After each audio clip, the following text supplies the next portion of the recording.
Hey everybody, welcome back to my channel. If this is your first time stopping by, welcome, welcome. My name's Cindy. We're all about baking, budgeting, and beyond. Today we're going to be making bread pudding from scratch. I found a loaf of French bread yesterday at Walmart for 57 cents. I thought, ooh, yes, that will make some good bread pudding. This is French bread.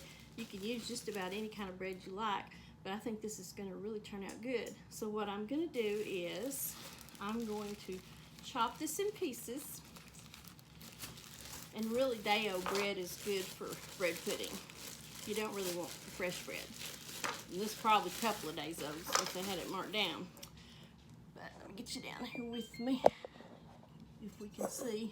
Okay, so what I'm going to do is I'm going to use my serrated Pampered Chef knife. You always want to use a serrated knife when you're cutting up bread. And it calls for 2 cups of bread. So what I'm going to do is just cut this up in pieces. Excuse the dogs. They just get excited, the little boxers. I don't guess you can really call them little. But I'm just cutting these up into little cubes. Put it in my measuring cup here till I've got 2 cups. And what you want to do is you want to smash it up. So after I get everything in the measuring cup and get the liquid ingredients in, then we'll mash it up. Oops. So we cut this into pieces. By the time I mash it up, this will probably make just about 2 cups right. So I used what, 3, 4? I won't put that in there. We'll put the heel in there. So about 5 slices. It doesn't take much because I'm just making enough for 3 people. Typically I double or triple this recipe if I'm like taking it to a church function or something. And I tell you, I never use a wooden cutting board for anything except bread, because I just don't like the idea of bacteria getting in it, especially if you're like using chicken or something like that. All right, so what I'm gonna do now is I'm gonna use 1.5 cups of sugar. So I'm gonna use a 1/2 cup measuring spoon, so I need 3 of these to make 1.5 cups. Level them off. If my sugar looks funny, we use raw sugar. My husband's a diabetic. He thinks that helps. So that's what we do. Okay. And then we need a tablespoon of cinnamon. I can't get that in there, but oh Lordy. Some people don't like cinnamon, and some people put, so I'm leveling that out so it's level. Some people put nutmeg in theirs. I don't really use much nutmeg in mine because a little bit of nutmeg goes a long way. All right, I'm just gonna use this measuring spoon. I like to mix my cinnamon in with my sugar. I think it blends better.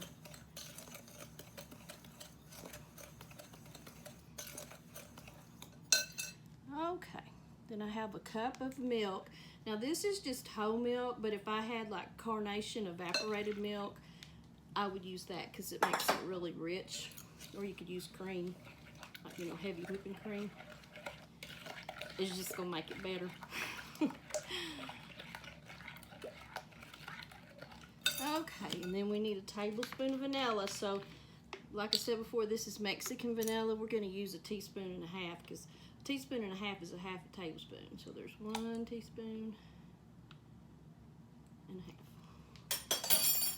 Okay. And then I have 1/2 cup or 1 stick of butter that's been melted in the microwave. So I'm mixing that in there.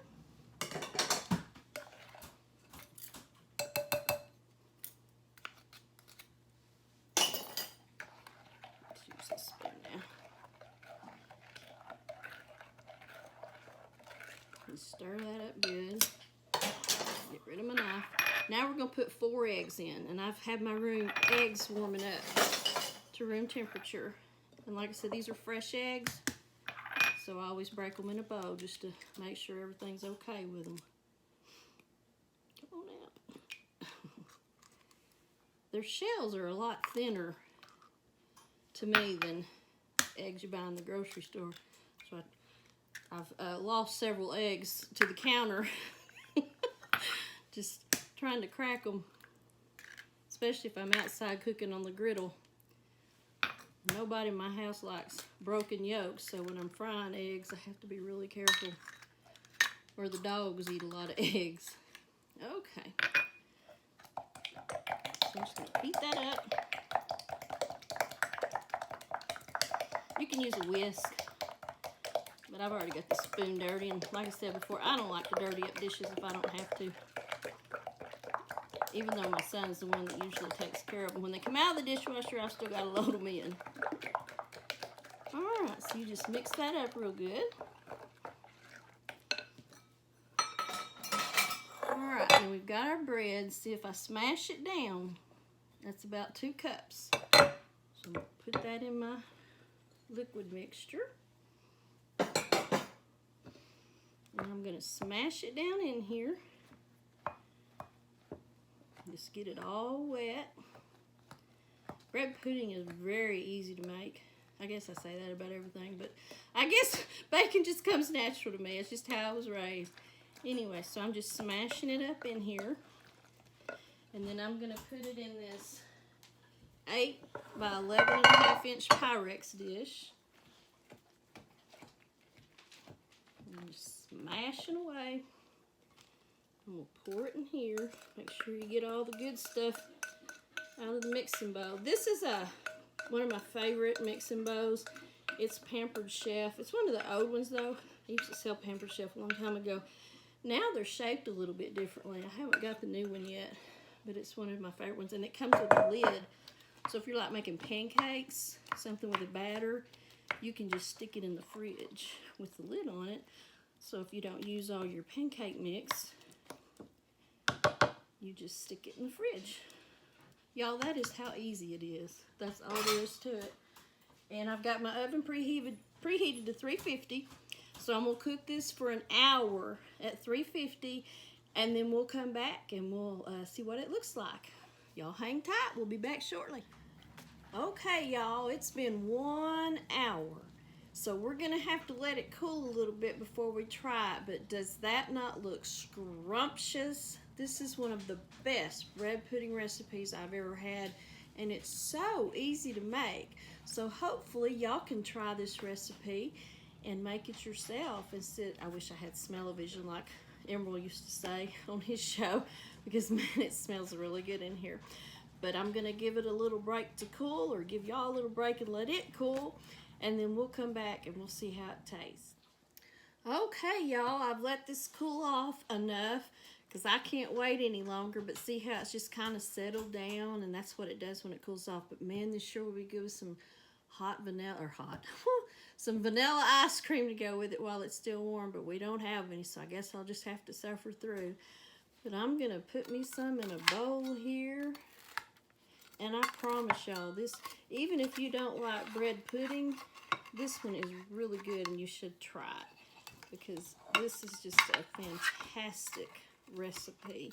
Somebody actually gave me this recipe, and it was from a restaurant they worked in, and I don't know which restaurant, I can't even remember what town it was, somewhere in Arkansas, out in the sticks I think it was.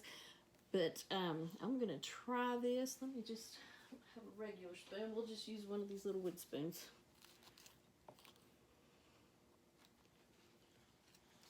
Oh my gosh, the crunch, the flavor, the texture. This is some of the best stuff I've ever had. Anyway, thank y'all for joining me tonight. If it's your first time, I hope you enjoyed it. If it's your second time or third time, hope you had a good time. Hope y'all try this recipe. Please hit that like button, subscribe, share the video, and we'll see you next time. Y'all have a good night.